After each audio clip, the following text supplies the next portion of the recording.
MLC साहब बोलते हैं कि जवाब दो जवाब दो जवाब दो। मैं बोलता हूं आपको तो मुझे भी जवाब देना है और जनता को भी जवाब देना है कि आप लोगों ने क्या काम किया। आज भी इनकी कोशिश है कि अंशु कुमार पांडे को इसने खड़ा किया उसने खड़ा किया। मैं तो आज भी आपके सामने बोल रहा हूँ, किसी के बाप की ताकत नहीं है अंशु कुमार पांडे को खड़ा करने की और किसी के बाप की ताकत नहीं है अंशु कुमार पांडे को बैठाने की। मुझे एक ही आदमी बिठा सकता, एक ही भगवान ही बिठा सकता, बाकी कोई नहीं बिठा सकता। जनता को यही संदेश देना चाहता हूं कि अब की बार टॉर्च के बटन पर मोहर लगाइए और शहर में उजाला करिए, प्रकाश फैलाइए और सच्चाई की जीत करके दीजिए। और 23 तारीख को फिर से एक बार हम लोग दिवाली मनाने का तैयारी करेंगे। आप लोगों से निवेदन है कि अब की बार टॉर्च मेरी निशानी है, टॉर्च के ऊपर बटन दबाइए।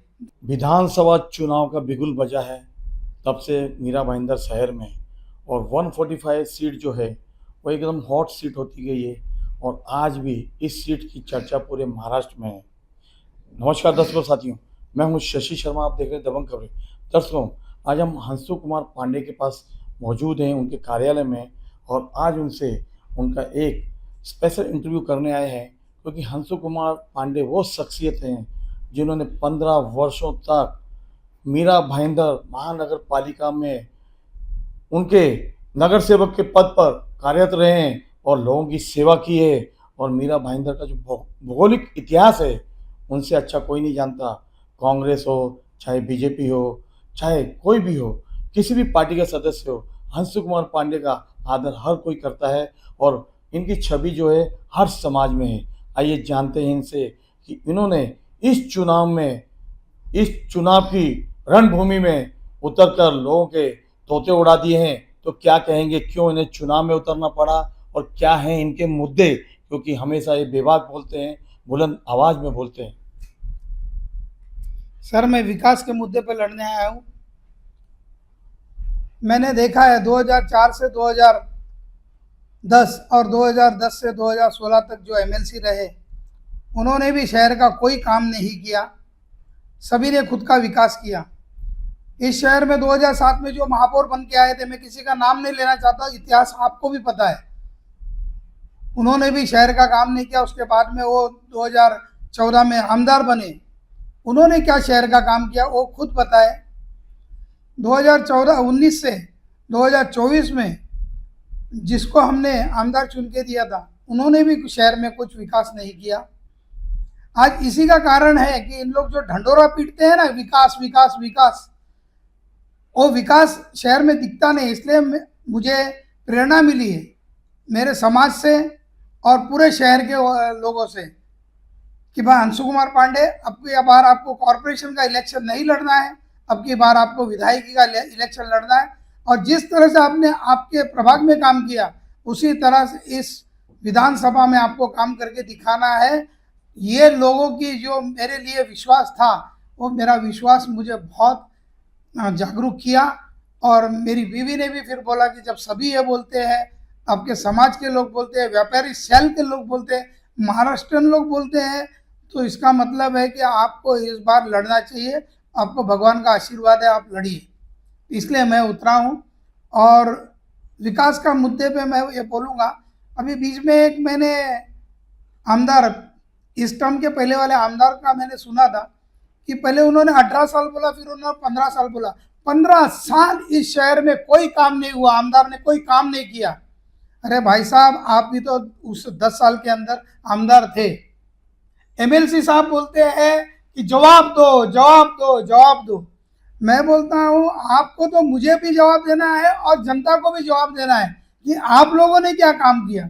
20 साल हो गए, 12 साल वो एमएलसी रहे, 5 साल ये दूसरे बीजेपी के आमदार रहे, 5 साल निर्दलीय आमदार रही। तो मुझे वो जवाब दे कि शहर में क्यों विकास नहीं हुआ। और विकास के नाम पे करोड़ों रुपया लाने के बाद भी हमारे हाउस टैक्स 38% बढ़ाए जाते हैं। पानी पुरोठा बिल देखिए आप उठाकर, उसमें उन लोगों ने अतिरिक्त पानी पुरोठा टैक्स लगाया। पानी आया नहीं, आपने अतिरिक्त पानी पुरोठा टैक्स लगाया। यहाँ स्ट्रीट बनी नहीं, वो स्ट्रीट का आपने अतिरिक्त स्ट्रीट टैक्स लगाया। आप शिक्षा के नाम पे शोषण करते हो, आप हेल्थ के नाम पे शोषण करते हो। आप लोग चाहते हो कि शहर में सब अनपढ़ है, ऐसा आपको ऐसा लग रहा है कि किसी को कुछ नॉलेज ही नहीं है। आप लोग चाहते हो कि शहर में कत्ल खाना बनाना है, कत्ल खाने के लिए आप लोग 40-40 करोड़ रुपया पास करवाते हो। अगर वही 40 करोड़ रुपये के अंदर 20 करोड़ भी मैं बोलता हूँ शशि भाई, अगर वो लोगों ने शहर में हॉस्पिटल के लिए खर्चा किया होता तो ये हमारे दोनों हॉस्पिटल के अंदर सुविधाएं होती थी। तो लड़कियों के लिए मैटरनिटी और कैंसर के लिए डायग्नोस्टिक सेंटर वगैरह सब चीज़ खुल सकता था और ये शहर बहुत खुशहाल होता था। मुझे उतरने का कारण यही है कि मैं इनको दिखाना चाहता हूँ कि विकास किसको बोला जाता है, और मैं दिखाऊंगा ये। भगवान ने मुझे आशीर्वाद दिया है, मैं जीत के आऊँगा, ये बात पक्की है। लेकिन जीतने के बारे में आप लोगों के आशीर्वाद से इतना काम करूँगा ना कि आने वाले 15 साल इन लोग भूल जाएंगे कि अंशु कुमार पांडे आज भी इन लोग यही कर रहे हैं। आज भी इनकी कोशिश है कि अंशु कुमार पांडे को इसने खड़ा किया, उसने खड़ा किया। मैं तो आज भी आपके सामने बोल रहा हूँ, किसी के बाप की ताकत नहीं है अंशु कुमार पांडे को खड़ा करने की, और किसी के बाप की ताकत नहीं है अंशु कुमार पांडे को बिठाने की। मुझे एक ही आदमी बिठा सकता है, एक ही भगवान ही बिठा सकता, बाकी कोई नहीं बिठा सकता। मेरे पास सभी समुदाय के समर्थन है, फिर मैं क्यों बैठूं और क्यों ये करूं।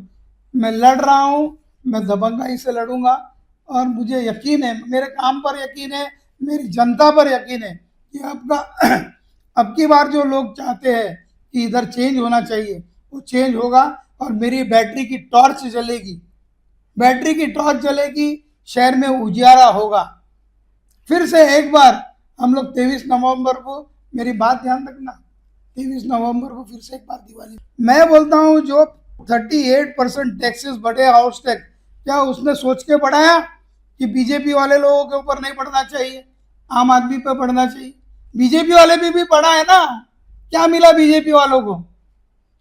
बीजेपी के लोग हैं तो भी उनको क्या मिला? शोषण ही मिला ना। मैं बीजेपी के लोगों से भी निवेदन करूंगा कि मेरी ही मदद करिए, भले अंदर से ही सही, लेकिन मेरी मदद करिए।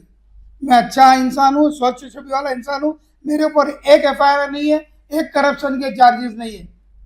आप देखिए बाकी लोगों के कितने FIR है, कितने करप्शन की चार्जेस है, कितने एक्सटॉर्शन है। आप देखिए ना,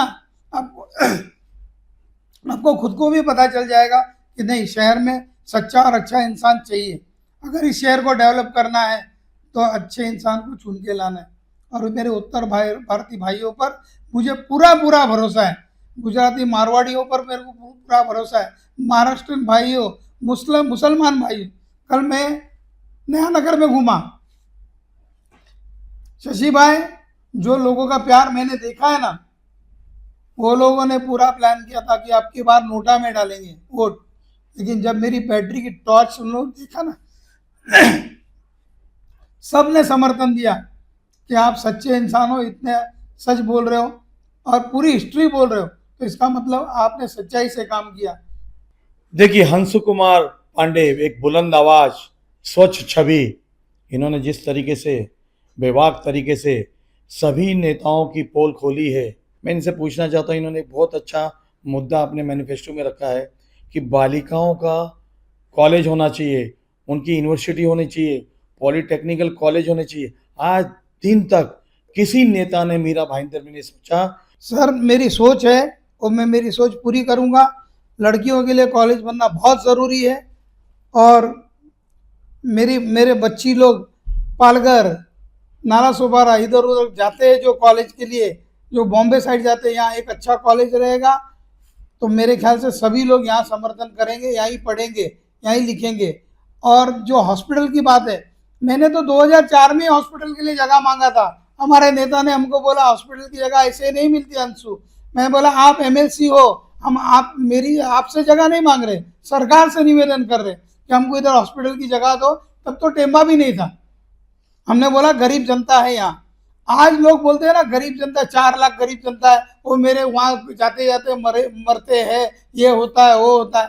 तो उस टाइम पे आप जब आमदार थे तभी आपके दिमाग में ये बात नहीं आई कि भाई गरीब जनता के लिए हॉस्पिटल बनना चाहिए?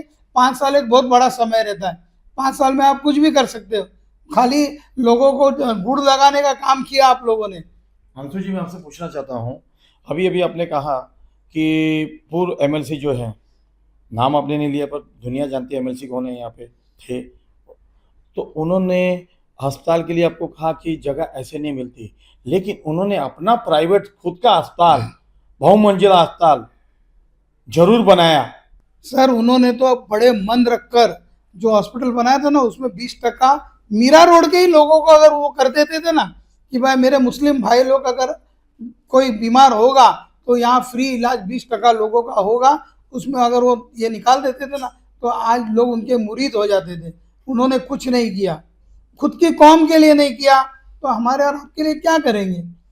मैं हिंदू मुस्लिम पे नहीं जाता हूँ, मैंने कभी भी, मैं दंगे और इसके फसाद के खिलाफ हूँ। मैं चाहता हूँ कि शहर में भाईचारा बना रहे, मैं कभी भी गलत स्टेटमेंट नहीं देता हूँ, लेकिन मैं ये चाहता था कि भाई मैं यहाँ हॉस्पिटल बनाऊँ तो सारे समाज के लोग यहाँ पर, गरीब लोग आके अपना ट्रीटमेंट करें। मुझे पूछा भी गया कि आप कैसे हॉस्पिटल बनाओगे, माइक के ऊपर 1 to 1 सच भाषण हुआ हमारा। उस टाइम पे योगेश दुबे भी आए थे बोरीवली वाले।